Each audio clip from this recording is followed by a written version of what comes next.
This might be the best truck ever made, in my opinion. This is Sierra EV, and we're in California to test it out. I'm not a truck reviewer, but I'm going to give my honest opinions from somebody who adventures, camps, grew up on a farm, and uses a truck for work sometimes. And we're going to be driving through a bunch of different tests, and throughout the video, I'm just going to share my experience and who I actually think this truck is for. All right, just before we get into our events for the day, let's just chat some overall impressions. The big thing I was excited to test about this truck was the performance, and GMC has come out swinging, giving us 760 horsepower and 785 foot-pounds of torque.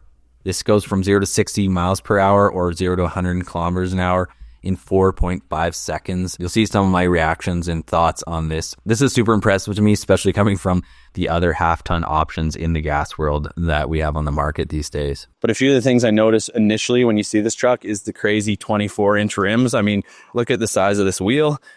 They look beautiful on here. It's maybe not the spec that I would go with if I had the option between AT4 and Denali, but especially if you're talking about a truck you're going to use in the city, absolutely love that they went with that kind of outlandish size of a 24 on a stock vehicle. The other thing is just the overall body lines. I think this truck really does it justice. It kind of pays some homage to the avalanches everybody's saying, but it kind of flares out here. But I like it. It gives it a bit of an aggressive look. And I think overall the truck kind of feels like a GMC, even though they're taking on that kind of electronic feel now. I still feel like it pays homage to GMC and the brand and feels kind of powerful overall. I really do like the appearance, especially in this black color. They had a blue one and a white one, but in my opinion, I probably would go for this color as well.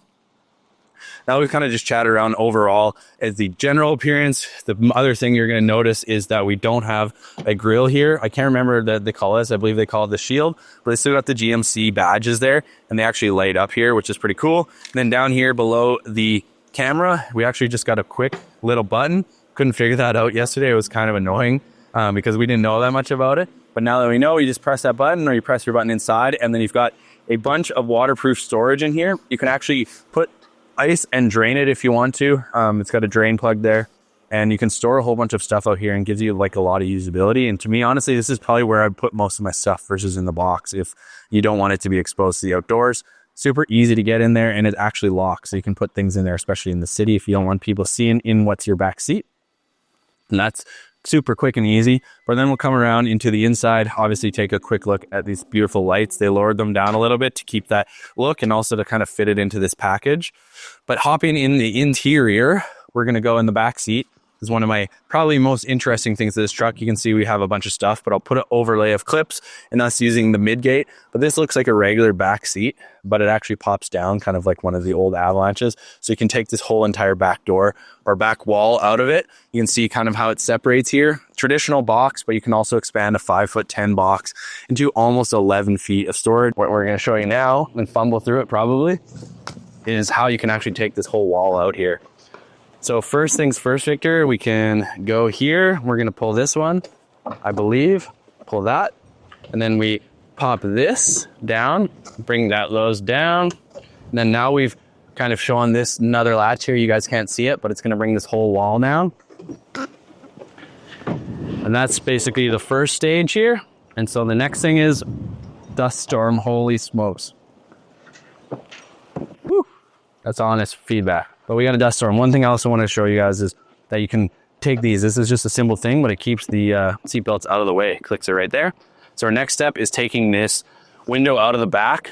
I was with the guy from GMC, and we actually dropped it kind of, and he said it's super durable, so that's kind of good to know. Basically, it's already latched, so we're going to undo that, and we're going to put this up, let that fall out, and we're going to pick it up together. Victor, you ready? Yeah. And we're going to slide this down in there. Perfect spot. Get it down in there nice and... There we go. So we basically click that in there. Oh, there we go. So it has a latch here, and then on both sides it has another latch as well, which is not quite in, I don't think. Oh, man. Push the window in. Which way? Oh, there we go. Okay, there we go. So we got that in there now. Window goes here. And then we basically have one more button here. I'm going to press this, and the whole wall comes down.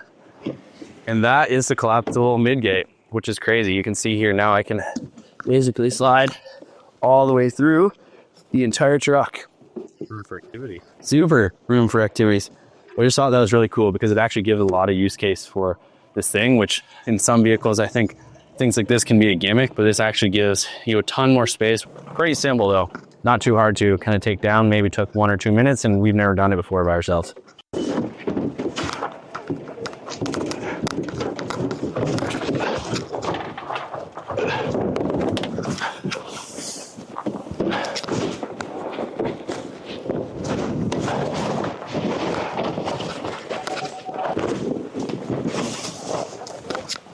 One more, Victor, come on. All right, that is the Midgate competition. We just basically race to see who can get as much gear in they can within 1 minute, and we were successful. You can fit so much in the front trunk too. We had paddleboard in there, we had a kayak, and like 15 bags with one of the challenges that we did, which you'll be able to see in the clips. But it actually gives you a lot of functionality, because one thing you find with trucks, especially on the shorter box side of things, that you want to store something, even putting 2x4s or something that's a little bit longer, so you don't have 6 feet of board sticking out. That's giving you the opportunity to not only put a cover on and create an interior space that's even larger, but a space that's giving you tons of room to put long things in there, even a paddleboard, so it's not catching the wind. And I really like that feature. I think that it's something that's going to give a lot of usability for somebody that wants to use it for camping or for just transporting something to the lake. Like, I think that's one of the coolest things they did to this. They took it up a notch from not only going EV, but bringing in some more functionality to it. So again, not in any particular order, but when you're in the cabin, touch and feel of everything is a little bit different. You have some different fabrics. I really like the wood here is done. Everything else is like nice, soft touch, but it feels just like I was to get into my Sierra at home in terms of the feel of it. The seats are very comfortable, and the only difference is how everything looks. You've got a much larger screen. This is like 16.8 inches and pretty much bigger than anything I've seen in any of the other vehicles that I've been in so far. But you have control over everything in the vehicle. This is our drive modes here. You can change it between off-road, normal, sport, and all of those things. We have Wi-Fi, Play Store, charging, cameras, and then the controls here, which is the cool part. This is all your vehicle controls. So we can go to crab walk here if we wanted to, and your parking and your power station stuff, full control, and actually has really good feedback. Next thing I really like is having this dial. You actually have a touch dial, and you don't have to do it all on the screen with buttons. And then you have actual pressable buttons here for your temperatures and all of your heat controls, which is kind of nice to have these buttons instead of just being digital for everything. Just figured out, what's it called? Max power mode. And it is definitely the hardest pulling vehicle I've ever driven when you put it in that. Gives you adrenaline every time.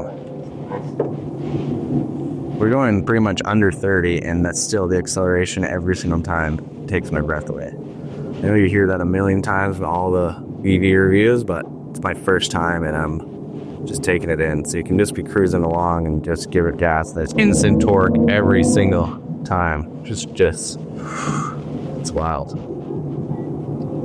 These roads are crazy too. One of the features that I personally was most excited to try out, and I also think is probably the most different from other generations of Sierra that aren't EV, is the crab walk mode. Just jumping in here from the future to explain how crab walk works. It's actually enabled by the rear wheel steer, which the GMC Sierra EV has. And rear wheel steer works allowing the truck to turn in a much tighter turning radius by basically turning the rear wheels to the opposite direction of the front tires, allowing it to kind of follow the arc of the turn.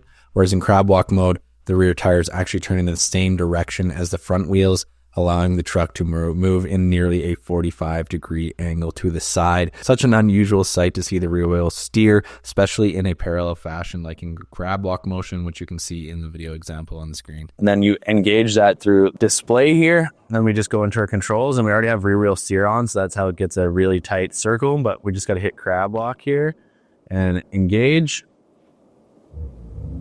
And the crazy graphic comes on. And now we're in crab walk. So we want to start basically with our wheel centered so that we know we're going straight. And then I'm going to do this, and we're going to go pretty well sideways, which is absolutely crazy. Right now we're going pretty much 45 degrees across the road. It's the most unusual experience, because right now I'm looking forward, but I'm going sideways.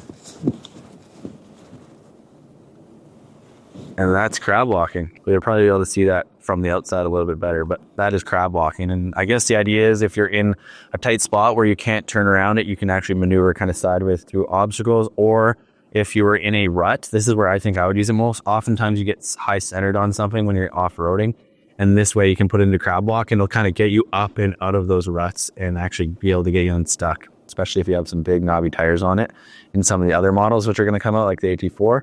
But definitely one of the craziest features and something I've never experienced before, especially in a vehicle like this kind of stature. Do it with no hands these days. Currently cruising down the California freeway with cruise control, or what they call super cruise here in GMC world, and the car is completely driving itself right now. I had to set the cruise control on and the vehicle is driving itself. It gives in the lane. I can do lane changes, and right now there's a lot of traffic and it is completely fine. It's braking and doing everything it needs to actually be on the road, and I'm trusting it so far. And so far it's been pretty dang good. You can see we're slowing down right now. We got a Porsche ahead of us, and it's keeping a nice distance from it. I can set the distance, so now I have it pretty far because I'm not used to it, but I'm keeping my eyes on the road and just letting things go.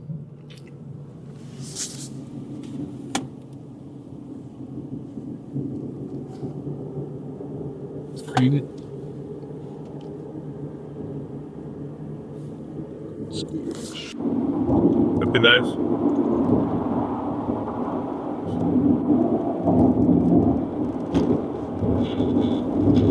Jeez.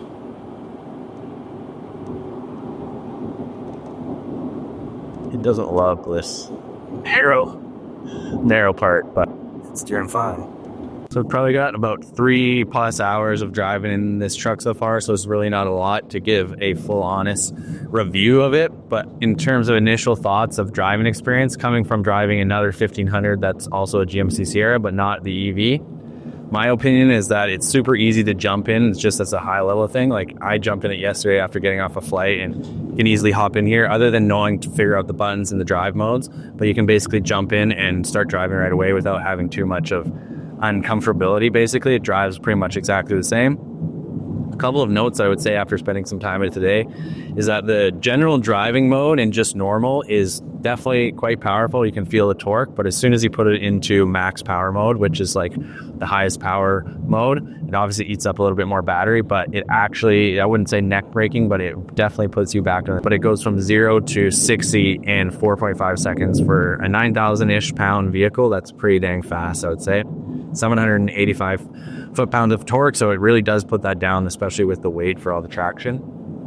The other thing that I noticed right away is the rear wheel steer.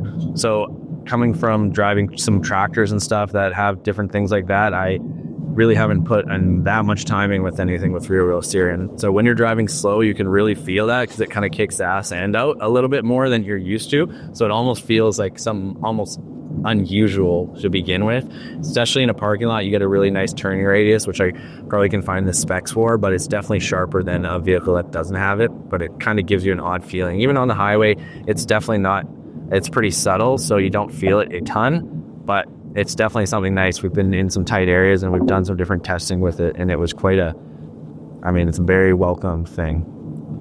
Secondly is the crab walk. So we got to test out the crab walk in a course, but also just doing it on the road. I don't know how many times I'm going to probably put that in a real life scenario, but I was saying before, I think really good use case is when you're stuck in a rut or high centered. If you put the vehicle in crab walk, you can actually pull yourself out to the side of the rut, and they go to nearly a 45-degree angle. So that gives you a pretty good approach to get out of ruts and get out of a little bit of a stick. Other than that, overall, it's very pleasant to drive. All of the stuff, once you get an idea of how the buttons work and how to change things up, it's super easy to navigate. The other thing that's a little bit weird, though, I would say, is that there's no stop and start. Something for me coming from gas and diesel trucks only, that is probably one of the weirdest things, is that you just basically hit park and then it does its own thing. It shuts off. You just take the key and lock it. Other than that, in total, I have nothing but good words to say so far, especially if you are looking to get a truck these days. It's hard to beat something like this, which pretty much offers you everything and more compared to what the competitors have in the normal trucks. And it comes with a bit of a price tag, but from some of the other premium vehicles, you get a lot. And for the drivability of this, I think it's one of your best options.